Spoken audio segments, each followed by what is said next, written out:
Je n'espérais rien de spécial de ma journée. Franchement, elle avait la même allure que les autres. La routine s'étalait avec autant de monotonie qu'elle le pouvait. Se lever, s'occuper de ma boutique d'antiquités et chercher comment remplir le reste de mes journées. La vie, telle qu'elle se déroulait ces dernières années, était empreinte de solitude. Non pas de manière tapageuse ou désespérée, mais de façon subtile et persistante, vous prenant au dépourvu au détour d'une allée de supermarché. C'est ici que tout s'est déroulé, chez Walmart, de tous les lieux. Je m'adonnais à mes emplettes de routine, l'esprit en mode automatique, garnissant mon caddie. Les rayons garnis de cartons de céréales et de articles ménagers en réclame ne suscitaient guère mon intérêt. Je prêtais guère attention à quoi que ce soit, en réalité. Ma vie se portait bien, je n'étais point affligée, simplement solitaire. Depuis le départ de Dan, il y a 7 ans de cela, tel était mon quotidien. Le divorce, c'est le terme officiel, mais pour moi, c'était comme s'il s'était évaporé de ma vie. Un jour, nous étions un crew, et le lendemain, plus de traces de nous. Le temps s'écoulait, tel qu'il le fait invariablement, et moi aussi, je me déplaçais en sa compagnie. Je n'étais plus dans la fleur de l'âge. À l'âge de 57 ans, le regard du monde pesait sur moi, comme s'il attendait que je sois confortablement installé dans mes habitudes, prêt à accepter ce que la vie avait à m'offrir désormais. Puis vint celui-là. Chasseur. Je n'avais point connaissance de son patronyme à cet instant précis, il était simplement l'individu derrière le comptoir, celui qui passait mes articles au scanner. Pourtant, il était impossible de faire abstraction de lui. Il n'était point tel que les autres caissiers que j'avais eu l'occasion d'observer précédemment. De haute taille, probablement vers 1,490, avec des muscles délicats qui s'ajustaient parfaitement sous son uniforme. Ses boucles capillaires en désordre semblaient fraîchement échappées du sommeil, encadrant un visage digne d'une sculpture de Michel-Ange. Une mâchoire si tranchante qu'elle aurait pu fendre le verre, des yeux vert perçants qui semblaient lire à travers les âmes, et un sourire. Oh, ce sourire, il me fit ressentir quelque chose. « Madame, comment ça va ?» Sa voix résonnait avec profondeur et douceur, me ramenant brusquement à la réalité, alors que j'étais plongé dans un état de transe dont je n'avais pas conscience. Je clignai des paupières, me rendant compte que j'avais observé cet homme bien trop longtemps. Mes joues sont prêtes à rougir. Oh, je m'excuse. Je bredouillais, détournant prestement le regard et me focalisant sur les céréales dans mon caddie, comme si elles étaient l'objet le plus captivant de l'univers. Il esquissa un léger sourire, parcourant toujours mes écrits du regard. Aucun problème, c'est monnaie courante. Je relevai les yeux vers lui à travers mes cils, le cœur battant la chamade. Je n'étais pas du genre à être timide, mais il y avait quelque chose en lui qui me donnait l'impression d'être une écolière. Ma peau brûlait, mon cœur battait plus vite. J'éprouvais des difficultés à extirper mon portefeuille, mes doigts tremblaient tandis qu'il achevait de scanner mes achats. Je ne pouvais m'empêcher de me le figurer. Ses mains, sa silhouette, son effleurement. Une bouffée de chaleur m'envahit, me laissant à la fois gêné et enthousiaste. Cela faisait des années que je n'avais pas partagé ma vie avec un homme, vraiment partagé. Mon esprit s'emballait à présent, des pensées que je n'osais exprimer bouillonnaient sous la surface. Je lui ai glissé un petit extra en même temps que j'ai réglé l'addition. Ce n'était point dans mes coutumes, mais en cette occasion, il me semblait impérieux de lui offrir quelque chose, quand bien même il ne s'agissait que de 5 $ supplémentaires. Merci, il sourit, ses yeux rencontrant les miens un peu plus longtemps qu'il ne le faudrait. Je ressentis mon ventre se tordre, une chaleur se répandant dans des recoins que je croyais assoupis depuis des lustres. Je peine à avaler, marmonnant une réponse avant de saisir mes sacs et de m'éloigner aussi rapidement que mes jambes me le permettent. En quittant l'échoppe, la douceur du crépuscule effleura ma peau, sans parvenir à apaiser l'incendie qui s'était déclaré en mon être. Hunter, c'était tout ce qui hantait mes pensées. Je m'installai dans ma caisse, attrapant le volant avec force. « Reprends-toi, Daniel », chuchotai-je à mon propre être. Cependant, à mesure que je tentais de chasser ces pensées, elles s'intensifiaient davantage. Son visage, son corps, sa voix me hantaient sans relâche. Quand je regagnais ma demeure, j'étais profondément ému. Je tentais de me distraire devant la télé, mais mes pensées ne cessaient de revenir vers lui. Chaque regard, chaque sourire, la manière dont ses mains s'animaient en passant mes achats au scanner. C'était tout ce qui occupait mes pensées. Soudain, je me trouvais plus être une veuve de 57 printemps. Je m'étais à nouveau métamorphosée en femme. Une femme aux besoins profonds, aux désirs enfouis depuis si longtemps que je les avais oubliés. Sans même m'en apercevoir, je me suis retrouvée dans ma chambre à l'étage, mes achats laissés en plan sur le plan de travail de la cuisine.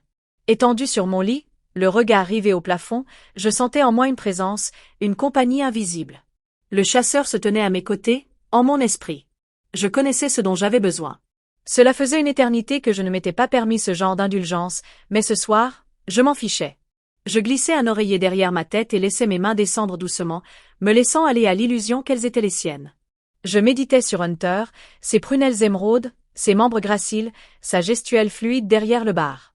Pendant que mes doigts s'aventuraient, je chuchotais son nom à voix basse. Mais que diable étais-je donc en train de faire?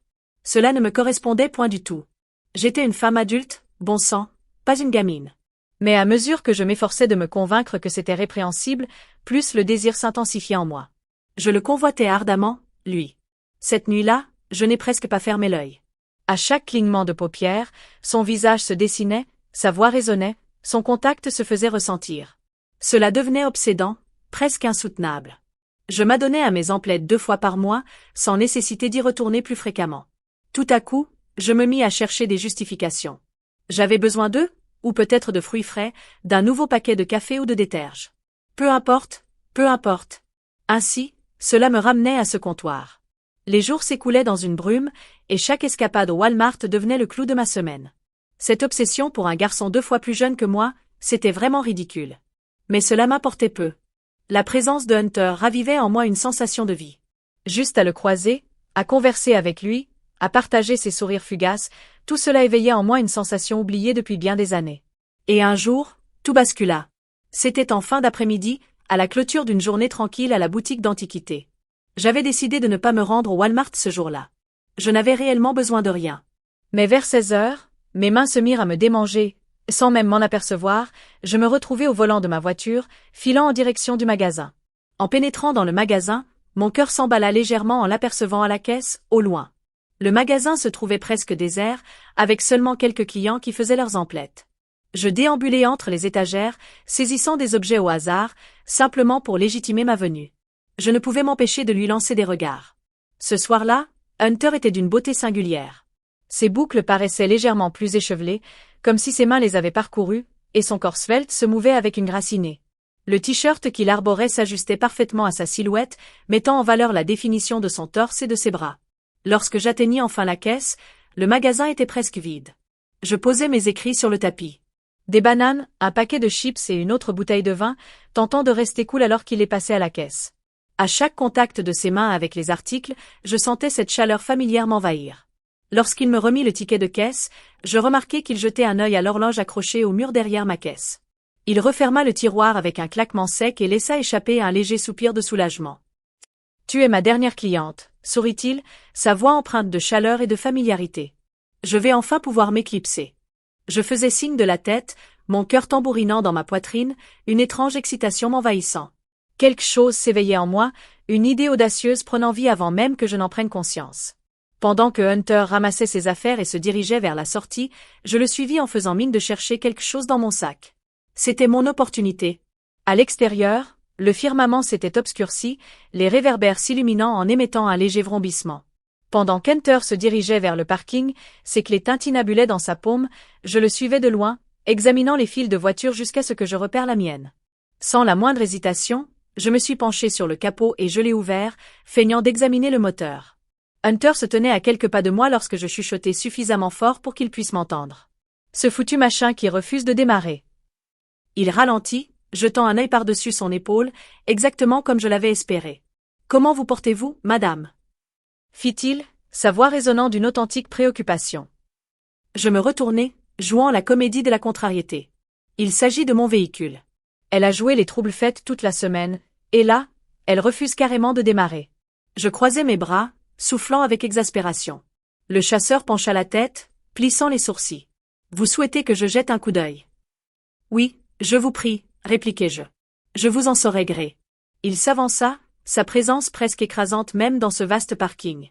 Je me retirai en arrière pendant qu'il se penchait sur le moteur, ses boucles retombant sur son front pendant qu'il examinait l'enchevêtrement de fils et de tuyaux.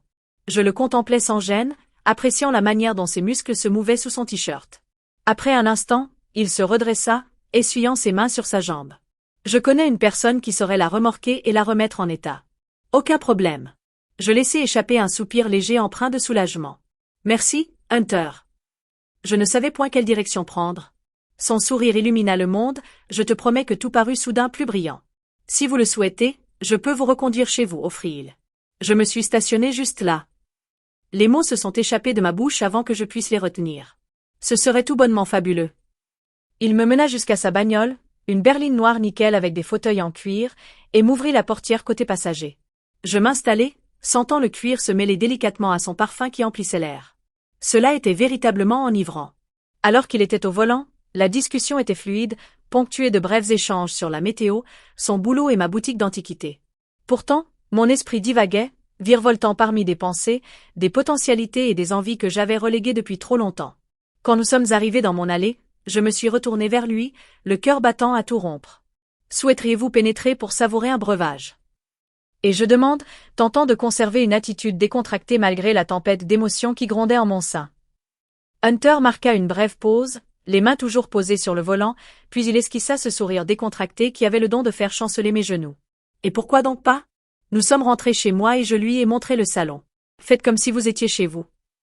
Je m'en vais quérir quelques binouses. Il se laissa choir sur le divan, observant les alentours d'un œil curieux tandis que je m'éclipsais vers la cuisine. Je saisis 2 bières dans le frigo, mes mains frémissant légèrement d'enthousiasme. En lui offrant une bouteille bien fraîche, je lui adresse un sourire. J'espère que les lagers vous plaisent. Excellent, répliqua-t-il en ouvrant la bouteille avec une adresse innée. Appuyé contre les coussins, en sirotant sa bière, je pris un instant pour l'admirer. Il semblait si à son aise, si décontracté, mais j'en voulais davantage. Je désirais ardemment que son regard se pose sur moi, non pas avec amitié, mais de la manière dont je l'avais rêvé chaque nuit depuis notre première rencontre.